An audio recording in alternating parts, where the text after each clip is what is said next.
তো বন্ধুগণ এ পর্যায়ে আমরা দেখব হচ্ছে রেডিও বাটনের ব্যবহার ছিল রেডিও। তো এখানে এই যে চেক বক্স এবং রেডিওর মাঝে তফাৎ হলো এই যে চেক বক্সে আপনি মাল্টিপল ভ্যালু সিলেক্ট করতে পারছেন, আর রেডিওতে অ্যাকচুয়ালি একই সাথে একই গ্রুপে সবগুলো অবস্থান করলেও সেগুলোকে অ্যাকচুয়ালি এই যে এরকম সব একসাথে সিলেক্ট করা যায় না, অ্যাকচুয়ালি একটা একটা করে সিলেক্ট করতে হয়। যেমন ধরুন আমি বিষয়টা আপনাদেরকে আরও ভালোভাবে দেখাচ্ছি, আমি এটাকে রিমুভ করে দিচ্ছি এরকম, যেরকম আছে এরকমই থাক, আমি দিলাম যে রেডিও রেডিও, আর যেগুলো আছে এরকমই থাক, কোনো সমস্যা নেই। আপনারা চেঞ্জ করে নেবেন আপনাদের মতো আপনারা যখন করবেন। ওকে, এই যেগুলো CXK থাক অথবা আপনাদের মতো আপনারা করে নেবেন। তো এই যে দেখুন একসাথে কিন্তু সব সিলেক্ট করতে পারছেন চেক বক্স চলে যখন ব্যবহার করছেন। ওকে, আর যখন রেডিও ব্যবহার করবেন তখন কিন্তু এই যে একটা যখন সিলেক্ট করবেন আরেকটা কিন্তু সিলেক্ট সে হারিয়ে ফেলে, অ্যাকচুয়ালি ডিসিলেক্ট হয়ে যায়। ওকে, তো এই যে একটা এখানে আনডিফাইন দেখাচ্ছে কারণ আমরা তৈরি করিনি মেথড। ওকে, এই যে রিসেট বাটন আবার আপনি কি করছেন এখানে কাজ করতে পারছেন রিসেট, অথবা এটাকে নেম দিয়েছি আমি, সরি এটা হবে ভ্যালু। ওকে, ভ্যালু হবে, এটা ভ্যালু হবে, ভ্যালু রিফ্রেশ দিলাম, এটা ভ্যালু হবে। ওকে, তো আগে টিউটোরিয়াল যারা দেখেছেন তারা এরকম দেখেছিলেন। ওকে ফাইন। তো এখন ধরুন এর থেকে কিভাবে ভ্যালু উঠাবেন, তো ওটাও সহজ বিষয়, খুব বেশি কঠিন না, একেবারেই সহজ। তো যেভাবে আছে আমি এভাবেই রাখলাম। ওকে, তো এখানে এই যে টেস্ট কোডের মাঝে সিলেক্টেড কোড যেভাবে আছে এরকমই থাক, সিলেক্টেড কোড এরকমই থাক। ওকে, তো জাস্ট কি করবেন, এই যে আগের মতো জাস্ট একটা ফর লুপ নেবেন এখানে।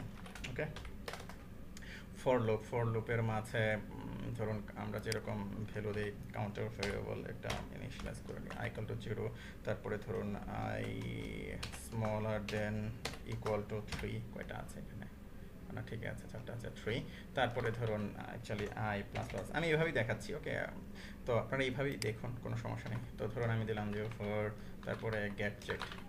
ওকে, get check equal to document dot, আর ফর্মের নামটা আপনি এখানে দেবেন, সরি এই যে মাই ফর্ম ডট হবে অ্যাকচুয়ালি এই যে এখানে আপনি চেক বক্স দিয়েছেন, অথবা ধরুন আপনি দিলেন যে আরডি বক্স অথবা আরডি এরকমও দিতে পারেন, কোনো সমস্যা নেই। তো আরডি বক্স সাপোজ এরকমই থাক, আরডি বক্স কোনো সমস্যা নেই, অথবা শুধু আরডি আপনি দিতে পারেন। ওকে, আরডি বক্স। তো এখানে জাস্ট কি করবেন, আই দিলেন। ওকে ফাইন। তো ধরুন এখানে তারপরে যে কাজটা আপনি করবেন যে একটা ইফ কন্ডিশন দিলেন এখানে, ইফ, তো ইফ কোনটা হবে যেটাকে চেক করেছেন তাকে নেবেন না, get check dot check checked.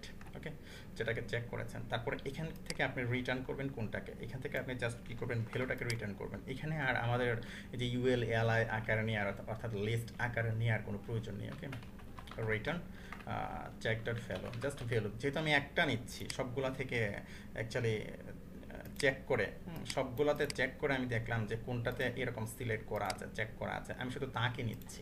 তো যার কারণে জাস্ট আমি কি করে দিলাম এখানে এটাকে রিটার্ন করে দিলাম, আর সে কি করলো এখানে এটাকে ভাসালো। ওকে, আপনি অ্যালার্ট দিতে পারেন অথবা ডকুমেন্ট রাইট দিতে পারেন, আপনার ইচ্ছা। ওকে ফাইন, রিফ্রেশ দিলাম, ধরুন আমি এখানে সিএসএস দিলাম, সাবমিট দিলাম, এই যে দেখুন you selected CSS. Okay fine. তো ধরুন আমি দিলাম যে HTML, সাবমিট, তো ইউ সিলেক্টেড HTML, তারপরে ধরুন Java, submit, you selected Java.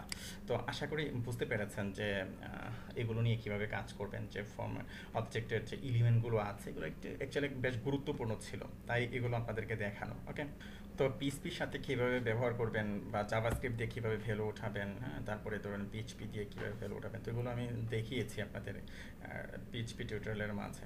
ওকে, ওই পার্টের মাঝে দেখানো আছে। তো অনেক সময় যে যখন পিএইচপি কোড করি, যেমন ভেরিয়েবল যখন ডিক্লেয়ার করি, অনেক সময় কী করি এরকম ডলার দিয়ে নিই, তাই না? তো এখানে ধরুন ডলার গেট চেকড অ্যাকচুয়ালি পুরাটাই কি একটা ভেরিয়েবল হিসেবে বিবেচিত হবে তখন। তো এটা হলো জাস্ট যখন ওই পিএইচপি নিয়ে কাজ করে একই সাথে মনে হয় জাস্ট এরকম ভুলে চলে আসে, যেমন যেমন ধরুন এরকম জাস্ট চিহ্নটা এরকম চলে আসলো, তো অনেকে ভাবে যে এখানে আবার ডলার পিএইচপির ডলার ইউজ করা হলো কেন। তো অ্যাকচুয়ালি সে কী করছে এখানে পুরাটাই কিন্তু একটা ভেরিয়েবল হিসেবে বিবেচিত হচ্ছে। তো এগুলো বুঝবেন আশা করি, অনেক সময় এরকম আপনাদের হয়ে যাবে। তো এগুলো কোনো বিষয় না। তো ওকে ফাইন, ধন্যবাদ।